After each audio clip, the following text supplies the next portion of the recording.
Mass Effect 3. I have my issues with this game, but I still adore the series. But I found myself thinking about it more and more recently for a reason I never thought of before. See, when I first played it, the devastation of the Reapers was sort of a background issue. I thought that was a weakness of the story. I still kind of do, it should have been a bigger deal. But looking at it with new perspective, with the various wars and genocides happening right now in real life, I'm seeing a lot more of the secret genius of this game than I ever did before. See, I grew up only hearing about wars in Iraq and Afghanistan, and it never really affected me personally. I got more exposure to war from movies and video games, some of which were very well written and left a big impact on me. But I was kind of feeling like the nations of the world were moving away from war. Like we realized that maybe we shouldn't just shoot people to get what we want. We've backslidden. Backslided? Google is no help here. I do truly believe we'll come out better in the long run. But in the short term, people purposely inflicting suffering on other people just pisses me off.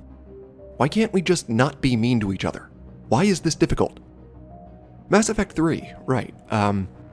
The game starts and we see firsthand the Reapers destroying buildings and some nameless people dying. But this is standard video game stuff.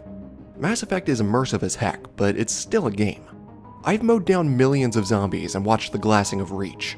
I've witnessed the Battle of Ostagar and defended Burger Town from the Russians. You gotta make it more personal to really affect me. Anyway, listen, what this intro does do is give you that sense of dread. Something horrifying is coming, and it can't be stopped. You see the footage from across the world, distress signals going out. No one was prepared for this. And seeing this now with the various bombings in real life, oh my god, this is horrifying. It's never hit me this way before. Now, the kid was freaking stupid. It would have been better if he wasn't just immediately creepy. And he goes, "Everyone's dying." This would have hit so much harder if he was crying and said, like, "What's happening?" Confusion in response to horror hits a lot harder than instant understanding of horror. But I don't want to spend too long on this intro because the rest of the game holds a lot more gut punches. On the Citadel, a refugee's family is being denied entry because there's not enough room. Dude, that never hit me like it does now. The freaking young girl waiting for her family and the Turian guard.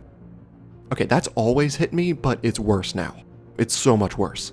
The not knowing if your loved ones survived or are coming, especially for kids. Freaking Joker's sister, and he hides his worry, focusing on what he can control. Seth Green, man. He's so lovable. Then there's the subtle environmental stuff like the crowds at the docks, the memorial wall. There's this gut-wrenching scene at the end where we overhear someone on the radio giving instructions to a woman trying to save an injured person's life. Dude, if you haven't heard this, well, if you need a good cry, this is a good way to get there.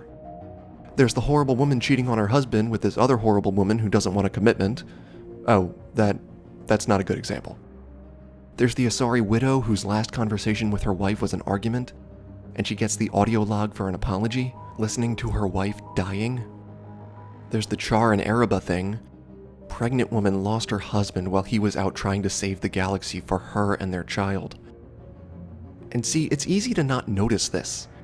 Because yeah, it's still a video game, but also you're spending time on the ship with your friends. You have those moments of levity, but you need those moments. They don't dwell on the devastation because, for one thing, how can you even begin to fathom it? And two, what else can you do? You keep fighting, one battle at a time. And in the meantime, dwelling on what you can't control, you may as well be surrendering at that point. But you want to know something that'll make you hate the Reapers even more? Something I've never seen anyone else talk about? Yeah, on Earth they're killing billions of humans, indoctrinating some, destroying families, homes, all that. But you know what else lives on Earth? These guys.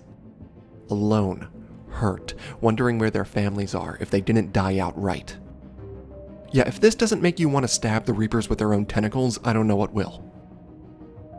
We also have to acknowledge the Earth is basically already destroyed. The environmental damage just from so many Reapers breaking through the atmosphere, disrupting wind patterns with their sheer size, all the dust they're kicking up in the air with their destruction. Nobody talks about that part for some reason. I guess if the Solarians gave us another shroud, that could help, but I mean, basically every species on Earth is endangered, if not extinct. But what I really want to focus on today is the emotional toll of a war in the background. Knowing that people are dying and suffering every second because some assholes want them to, and not being able to do much about it. And yet, the number of volunteers, doctors, and nurses working themselves to the bone to save as many people as they can, businessmen repurposing their products to save lives, sharing of food. Edie talks about people in the camps sacrificing themselves to help each other despite knowing that they would die in doing so. That is fucking humanity. That is human nature. Compassion, empathy, love. And at the same time, you have some people hoarding wealth, looking out for themselves. But you'll notice they're the outliers. Most people are eager to help in exchange for help. There's the dude Tactus that Dr. Chakwas sent us to meet. He's just a random dude looking out for others because he can. You got the arms dealer guy who wants Prothean artifacts. Yeah, I'm not sure his logic holds up, but I get what they were going for. There's Tally meeting with the racist Turian. There's freaking Balak who wants revenge, but instead gives us the remnants of the Batarian fleet. You got the Vol Protectorate guy saying they want to help, but they just need some Prothean artifacts to do it. Yeah, various side quests like these and the Volus Ambassador could have and should have been written better, but we should all acknowledge what they were trying to do. I've said in other videos how the war assets could have mattered more, but that's all game mechanics. I'm focusing today on the story, and well, I've said about all I wanted to. If you go back and replay Mass Effect 3, really pay attention to the background details. Focus on what war is like for the people who can't do much to help, and the people who do everything they can in small ways to make things just a little more bearable. Focus on the way people come together, not just in the giant ways of allying species and saving diplomats, but those that volunteer at the hospitals and the refugee camps. Focus on the people overworked, on the people who don't know where their loved ones are, on the people suffering.